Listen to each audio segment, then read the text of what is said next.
All right. Well, it's 2:15, so I think we'll go ahead and kick off just so that we can make sure that we have enough time for our conversation. Thanks to all the attendees that are joining us virtually. Really delighted and honored to welcome you to this panel, the session that is titled "Where Are Carbon Markets Headed?"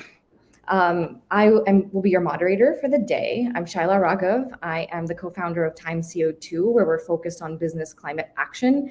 But I actually have a background working on carbon markets, in particular on natural climate solutions and on climate policy.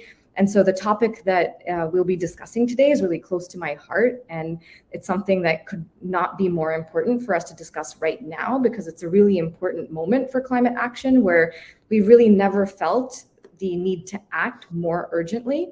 But at the same time, the complexity and the confusion in the carbon market is inhibiting businesses from moving forward. So we'll be talking a little bit about these trends, and in particular, really thinking about how this manifests in supply and demand side challenges. On the supply side, it's really the underlying quality and the integrity of carbon credits, and can we trust when a carbon credit is sold or put out into the market that it actually reflects the intended impact that the buyer expects. So that's really kind of encapsulates the supply side challenges, but there's also demand side challenges that are very pertinent and relevant for the carbon market as well. It's in terms of the integrity or the quality of the claims that are being made by the buyers of carbon credits. And ultimately, as we navigate this increasing complexity around carbon neutrality, net zero claims, but then you also have these other terms like nature positive. How do we make sense of this evolving landscape? But at the same time, give companies the confidence and the ability to take action and to have a clear pathway for taking action. So that's really kind of the big picture in terms of what we'll be unpacking over our conversation today.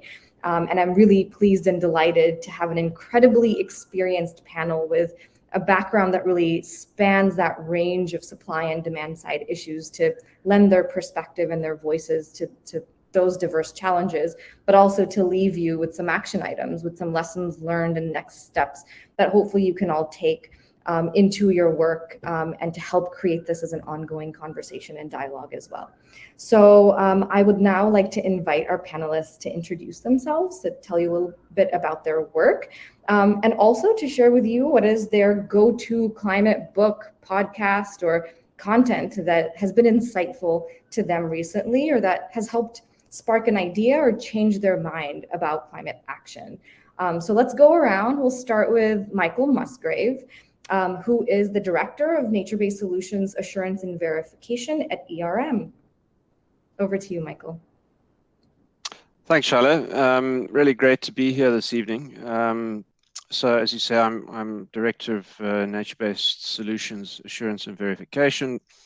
I guess my first carbon project was in 2006, and the timing couldn't have been worse as we launched into the 2008 financial crash. But it does give you a bit of a perspective on what's happening today, and so I'm hoping to bring some of that perspective to the conversation and the discussion today.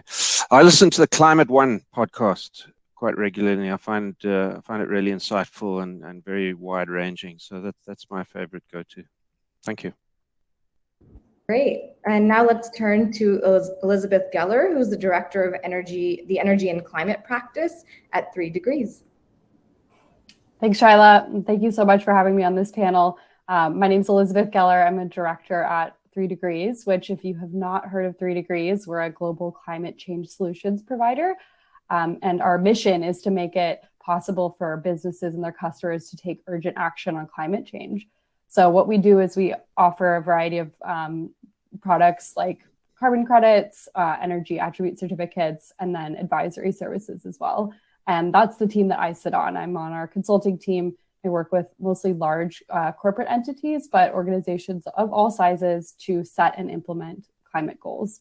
So that's a little bit about me, and excited to talk a little bit more about what we've been seeing with clients in the carbon market recently and how they've been putting together strategies to combat some of the really challenging issues we've been seeing in the market today. Great. And your book or research? Yes. Yes, my favorite climate resource. There's a lot out there, but my pick is the Rocky Mountain Institute Climate Data and Transparency newsletter, which is a monthly publication that I think provides a lot of really tactical advice, articles, and events, particularly around decarbonization and in the supply chain focused on hard-to-abate sectors. So it's a good one if you're a sustainability or energy manager. Highly recommend it. Great. Thanks, Elizabeth. And our last panelist is Ana Milena Plata Fajardo, who's the CEO of the Biofix Group. Over to you, Ana. Thank you, Shaila. Thank you for the invitation for participate in this panel. It's an honor to be here. It's such an experience, people around me. My name is Ana Milena Plata, from Colombia. I am the CEO of Biofix.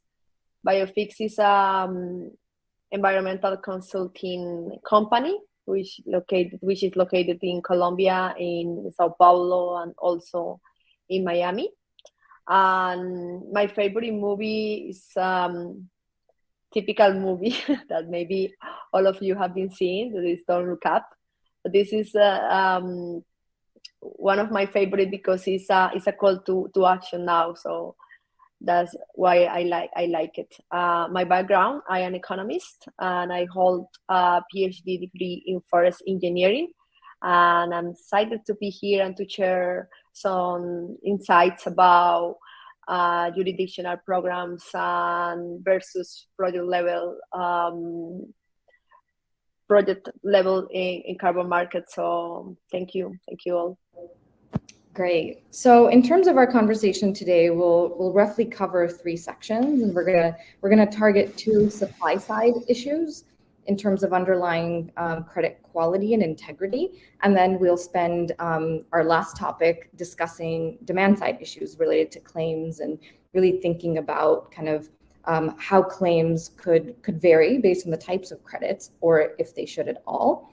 And then we'll reserve our last 10 minutes for a wrap-up session where we can cover action items, lessons learned, and kind of next steps in terms of where we can take this conversation forward.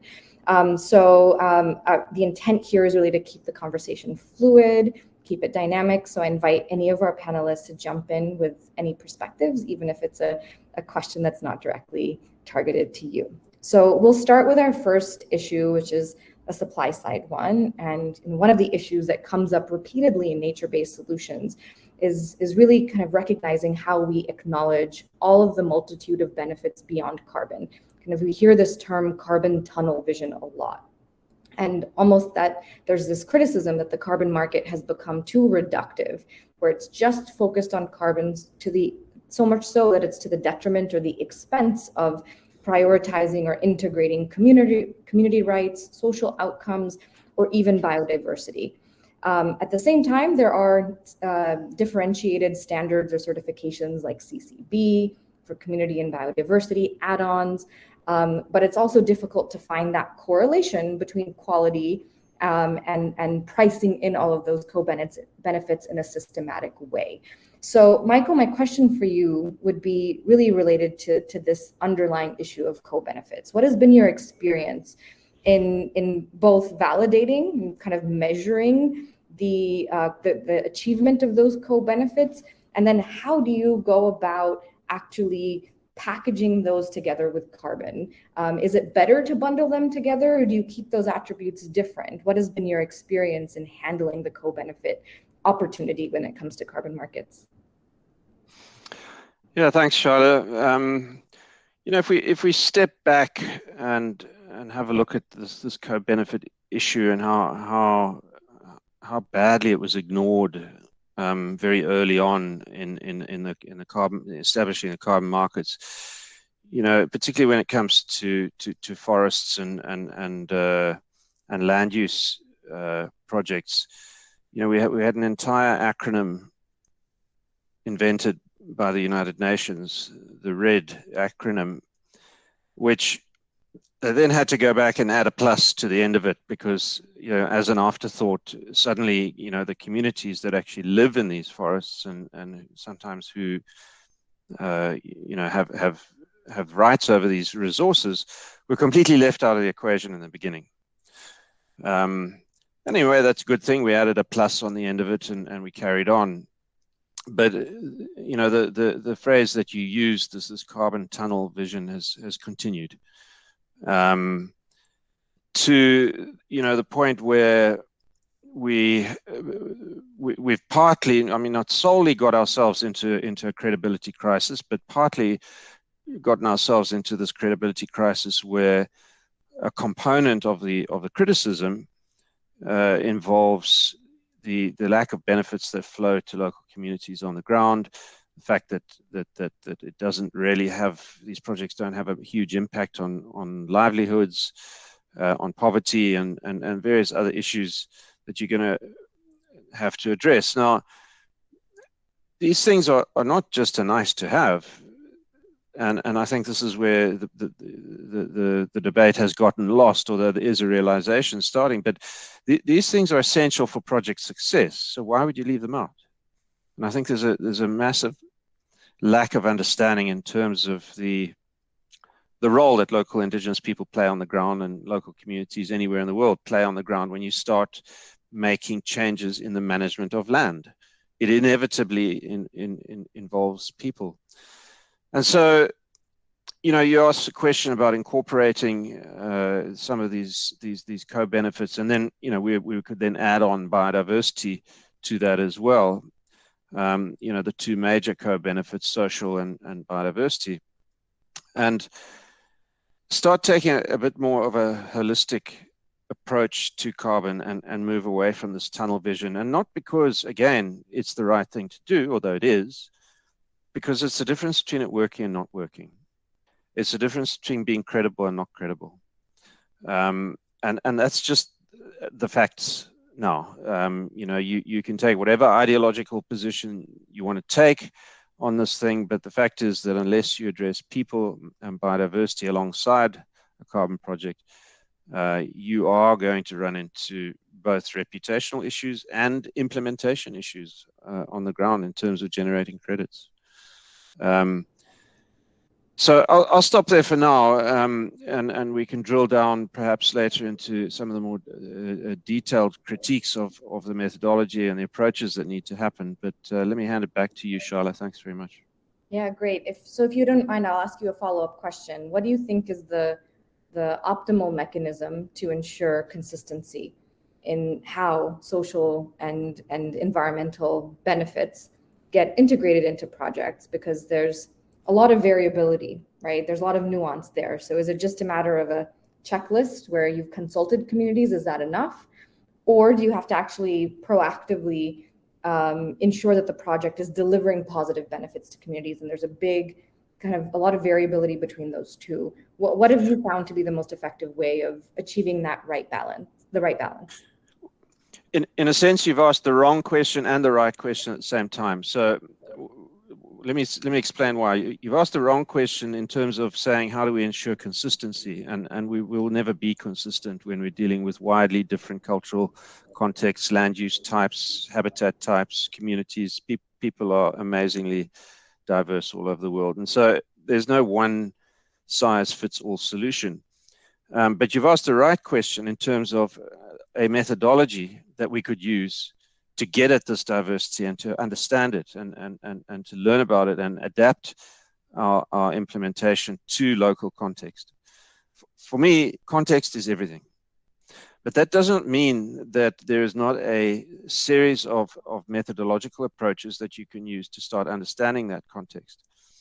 And I think what we lack in the industry is we have a lot of people who are highly skilled, technically competent scientists, and not enough people who are highly skilled, technically competent anthropologists, social scientists. People understand how humans behave, what changes behavior, what affects them, how they make decisions, how they're structured, how communities and institutions are linked to governance, these kinds of insights.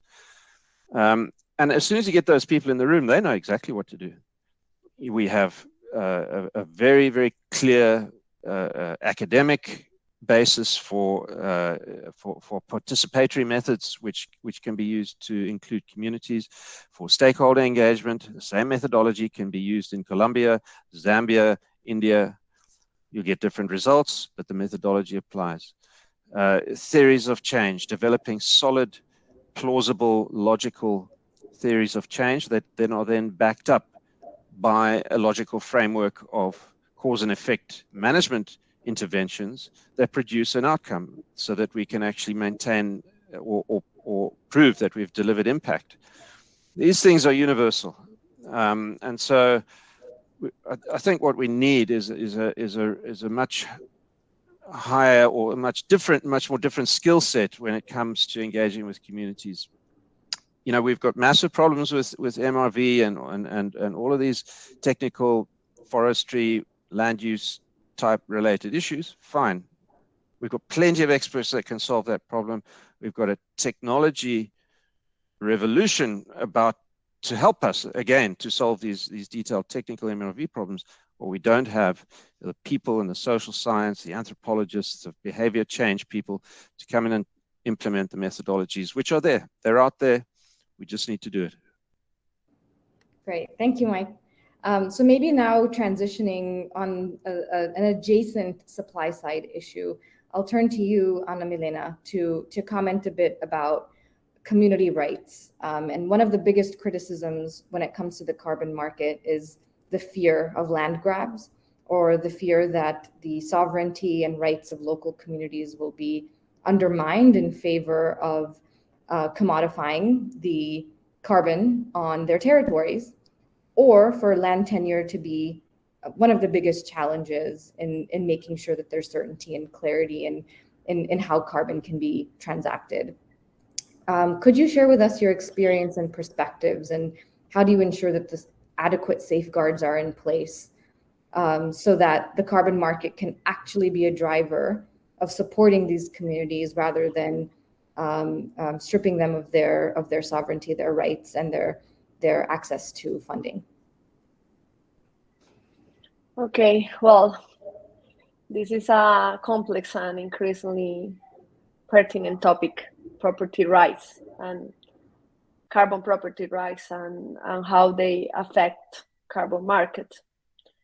In particular, I will emphasize the need for clarity regarding jurisdictional versus project level approach and the imperative of ensuring permanence when working with local communities in this carbon initiative. As everybody knows, the carbon market landscape is undergoing a profound transformation. Besides the voluntary carbon market, more and more countries are coming up with their own ways to handling carbon emissions that aim to align with Article 6 of the Paris Agreement. So Article 6 of the Paris Agreement provides a framework for countries to collaborate voluntarily in achieving greenhouse gas emission reduction targets. It allows countries to transfer carbon credits earned from emission reduction to support others in meeting their climate goals.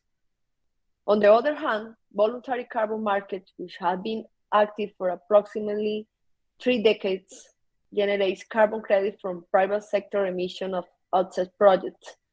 This market have experienced explosive growth, quadrupling from $520 million in 2020 to $2 billion in transaction in 2021. So program certifications, countries, associations like AITA, Forest Trend, among other organizations, are working diligently to bridge the gap between voluntary and regulated markets. But here is the tricky part. How do we make sure this voluntary and regulatory market work well together? Should there be one set of rules for everyone, or should each country make its own rules based on his climate plan? So to make this market fit together, countries need to work closely with businesses, local communities, and experts. They need to figure out how to create regional registry for NDCs. And also, they need to ensure the carbon property rights. In my opinion, only when this happens can we create a strong global system. So in countries like Colombia and numerous Latin American nations encompassing Amazon basin, trees are deemed integral assets of the land. And land ownership inherently implies ownership of the trees and their associated benefits, including carbon sequestration or carbon removals. Consequently, carbon rights are vested in the hands of land owners. Furthermore, a significant portion of forest land in these areas is under the ownership of indigenous communities. Consequently, these communities are the primary custodian of the majority of carbon reduction effort in Latin America. Yet it is crucial to stress that the development and consultation of mitigation projects involving indigenous communities must be meticulously crafted and thoughtfully consulted upon. The establishment of benefit sharing mechanisms through participatory and inclusive process, channeling benefits to local communities, small-scale landowners, and indigenous people not only builds trust among stakeholders, but also ensures that mitigation projects involving indigenous population are well planned and ethically executed. So in conclusion, as we navigate the intricate terrain of carbon market, we must prioritize the establishment of clear property rights into the nation, collaboration between voluntary and regulated markets, and equitable benefit sharing with local communities. Only by addressing these nuanced issues can we create a sustainable and inclusive path towards a carbon neutral future.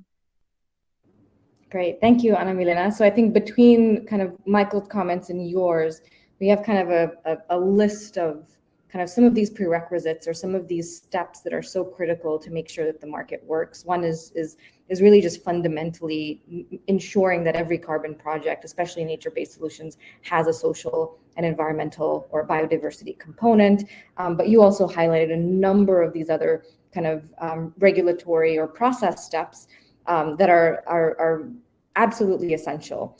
I'm curious if, in your experience, and maybe to both you and Mike, where is this working well? Because everything that you mentioned, is potentially being advanced piecemeal or maybe partially in certain places. Are there any examples that you can point to where you're actually seeing some positive momentum and you think that we are it's within striking distance for us to be able to achieve all of those prerequisites for the market to work effectively? Yeah, I mean, I know of several individual projects that I would rate very highly. One is run by a company called Carbon Tanzania, and as the name implies, they manage a large carbon project on the ground in Tanzania. And I'll tell you how well it's working. I know the CEO very well, and he was driving in a remote area along the boundary of the area that he manages, and he was stopped by two men with spears and dragged out of the car, and sort of feared the worst. Eventually, they sat him down and they said to him, "Are you the man who manages the carbon project in this area?" And he said, "Yes." And they said, "Well, we want you to bring a carbon project to our area. Otherwise, you're going to get a spear next time we see you driving along the road." For me, that was a story of success. Here was a neighboring community who did not have a carbon project running in their area, reaching out in the only way they knew possible was to grab hold of the CEO and tell him to extend the area of his project. So, really great story there as to how communities are under the right circumstances are actually demanding projects. They're seeing benefits come come to them on the ground. Those are few and far between, unfortunately, but there's definitely some success stories. Fantastic. Yes. Well, in my experience, or the experience of Colombia, the country that I come from, Colombia in 2016 was created a carbon tax, and then in 2017 was created a compensation or an allowance to pay the carbon tax by acquiring or purchasing carbon credits. So that's create or incentivize the offer of and the demand of carbon credits domestically in Colombia. So in Colombia nowadays we have more than 100 initiatives or projects that are in registries, REDD+ projects and removal projects, and we have a lot of experience in this kind of project. There are bad experience, but they now come to good experience. Like what does this mean? Is when you take some mistakes, then you are like more prepared to mitigate the risk on the future. So what happened in the beginning that I see with indigenous peoples is that some developers sign contract with like the authority of these indigenous communities and then make the consultation process. This is one mistake that certification programs are like dealing with these developers, that the right thing to do is first make the consultation process and then sign contracts, because but no all the developers are willing to take this path because it's costly. It's costly in this country like Colombia or Brazil or Peru, because these areas are isolated. So getting to these areas and make an assembly which represent more than 50% of the community is costly. And then the community could say, no, I'm not into this kind of project. So this is a risk that developers have to take. But nowadays is something that the government are working to regulate and to oblige these developers to follow this kind of regulation, to aims to guarantee that the indigenous peoples are free prior informed consent. Great, wonderful 2 examples there. So thank you for sharing your perspectives on credit quality issues.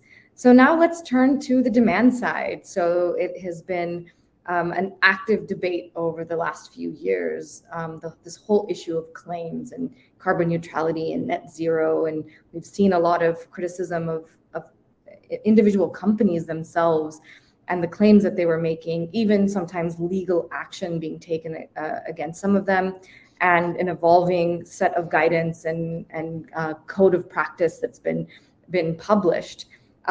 Elizabeth, can you tell us a little bit about your experience in navigating this complexity, and generally what is your advice when it comes to claims and when it comes to really thinking about the diverse journeys that various companies are on? Yeah, thanks for the question, Shyla. It's an important one, and one that we've been talking with many of our clients about recently, given the unfortunate headlines that we've seen recently in the news. Just to level set with everyone, kind of the elephant in the room, the term that we're talking about generally is a carbon neutrality claim, which tends to be used by organizations that are matching their annual carbon emissions on a one-to-one basis with voluntary carbon credits. That's generally what we refer to as carbon neutral. And I'll start off by saying carbon neutral claims have been around a long time, and there are still many organizations that use those claims that are taking meaningful climate action. I don't want to disregard those companies that are taking meaningful action. That said, a lot of organizations are pulling back on making carbon neutrality claims because they do tend to invite scrutiny from critics that challenge the fact that one carbon credit cannot truly neutralize 1 ton of carbon emissions. And there's really two core reasons for that criticism. The first is, as we all know, it's really difficult to quantify a carbon credit. There are dozens of methodologies that are published by the major standards bodies that outline how to conduct these quantifications. But as with any estimation effort, there's assumptions involved and best estimates that don't always equate to exactly what we think it will be. And there's always some risk that each quantified carbon credit is not exactly equal to 1 ton of carbon emitted. So that's kind of one core reason why critics challenge a carbon neutrality claim. The second reason is that carbon credits can't be seen as directly interchangeable with direct emission reductions, even if they were perfectly quantified. And the reason for that is because true emission reductions are more durable in the long term than a pledge to continually purchase carbon credits over a long period of time. So those are some of the reasons why we're seeing companies kind of pull back from carbon neutrality, because they don't want to invite criticism. In terms of where we see the market headed in terms of claims, is really towards transparent claims like contribution claims or investment-based claims. These terms may be new to some folks, others maybe not, but this is, instead of claiming neutrality, an organization communicates how it's contributing to global climate mitigation, either through a total tons of carbon approach or a total financial investment approach. So to give some examples, a contribution claim could look something like, our organization contributed to global reforestation by retiring X carbon credits from projects in Colombia. This volume of carbon credits is equal to our scope 1 emissions last year. And so, as you can see from that statement, it avoids the term neutrality and instead uses language like contribution. And it's not equating carbon credits directly with emission reductions. And then I'll just kind of round out this point by saying an investment-based claim is kind of what it sounds like. It speaks to how much financial investment is being made into the carbon markets by an organization, rather than how many specific tons were reduced or removed from the atmosphere. So perhaps I'll pause there. I could talk about claims all day, but that's the quick answer. Yeah, really appreciate that overview and kind of, I think that's exactly where we are today in terms of the claims and the demand side kind of concerns that have been raised. But another issue that's also come up has been, are reduction credits and removals credits, should they be treated the same in terms of the claim that is made? So you often hear it needs to be like for like. So if you're trying to neutralize, offset, or compensate for emissions that originated from fossil fuels, then there needs to be a permanent removal that outlasts the life of CO2 in the atmosphere. Whereas if it's an agriculture emissions, then yes, you could potentially compensate for that through forestry. How do you handle that in your conversations, or how do you think about that portfolio and that blend between removals and reductions, or do you think they should be treated the same? Yeah, that's a great question. The short answer is that from an accounting perspective, with the voluntary carbon market today, most carbon credits are not labeled differently, reduction versus removal. We are starting to see some labeling of removals, but that's very early days. I think the other important aspect of reduction versus removals is a lot of people got really excited about removals when we started talking about net zero. And we know that when we get closer to 2050, we do need to start removing carbon from the atmosphere. That said, I think we have perhaps gotten a little too focused on removals, and we do need to remember that there are a lot of really important reduction and avoidance projects, like avoided deforestation, that need to be the focus in the now and the very near and medium term. Otherwise, we're not even going to hit our global 2030 targets. So I think it's important to remember that reduction carbon credit projects are very important, and that we can keep removals, on our radar. Companies that have a lot of capital and a lot of perhaps a little bit more risk appetite, sure, they should start investing in removals. That should be part of the portfolio, but reduction projects certainly should not be left behind. Great. And last question for you then is, the claim tends to be the incentive for the company to buy those credits or to invest in climate action. Have you found that a contribution or investment claim is enough for a company to want to invest in or allocate limited budget on an annual basis to something that doesn't necessarily or obviously provide a direct benefit or value to the company? Yeah, that's a great question. I think it's perhaps a little bit too early to make a generalized statement about our company seeing a lot of great value out of those types of claims, because there really aren't a lot of companies that have made those claims yet. There are some, particularly in the tech sector and others seen as leaders in the carbon credit space.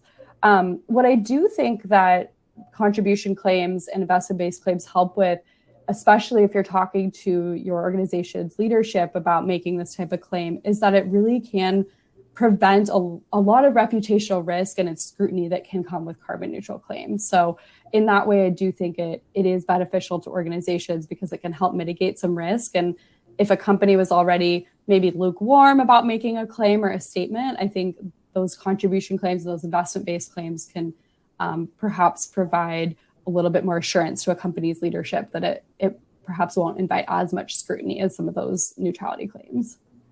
Great. Thank you, Elizabeth. So we've wrapped up our kind of the substance of our conversation today. And now we'll turn to kind of our closing statement and lessons learned that each of our panelists will leave us with today. Would also invite you to maybe comment on the other side of the equation. So if you spoke about supply, potentially comment on demand or vice versa. That way we can get a more comprehensive set of feedback from all of you. Would ask that you draw on your experience or even your appeal to everybody that's listening in today. What are some of these tangible steps? Where are those areas of agency that we can all take with us as we move forward and we try to bolster this market in a way that's capable of really increasing and accelerating climate action? So let's start with you, Michael. What are your top lessons learned or kind of action steps that you'd like to leave us with? Thanks, Shyla. I'd just like to pick up on a point that Elizabeth made, and I'm really glad that you brought it up, Elizabeth, is the importance of avoidance and particularly the forest component of that. We are in a crisis when it comes to credibility, and it's the avoidance projects that have often taken the brunt of that criticism, the questions around additionality and the various MRV issues, and then the social and about biodiversity issues that have come up. But there's one simple fact that remains, is when you look at the volume of carbon dioxide that we need to take out of the atmosphere to achieve our Paris Agreement goals, natural systems have a scale attached to them that makes them an unavoidable part of the solution. And it's just simply that scale. We simply cannot scale any other way. So we've got to get this stuff right. We've got to fix the problems. We've got to make sure that that we have the range of expertise and project implementation actually happens, and that we address the MRV issues. I'm not suggesting it's simple. These are complex problems to solve, but we have to solve them. There is no other way. And then to just reiterate the sort of more holistic approach that we need to carbon credits in general. I think as an industry, we have communicated quite poorly in terms of the economic incentives that carbon offsets are designed to be. They are designed to be an incentive to decarbonize. They are not designed to be a decarbonization strategy in their own right. The price should be going up and up and up, and it should be more expensive to offset at some point than it is to reduce internally in operations and however else you can decarbonize internally as a corporation. We're away from that, but that's the economic intention. I think we haven't communicated that very well more broadly.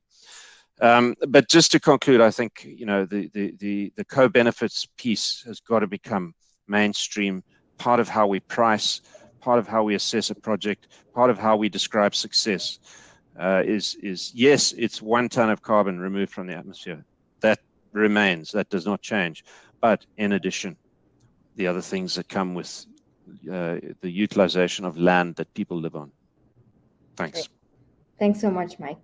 Ana Milena. Okay, well, sometimes we as developers feel fear about the scrutiny, but scrutiny is not always a bad.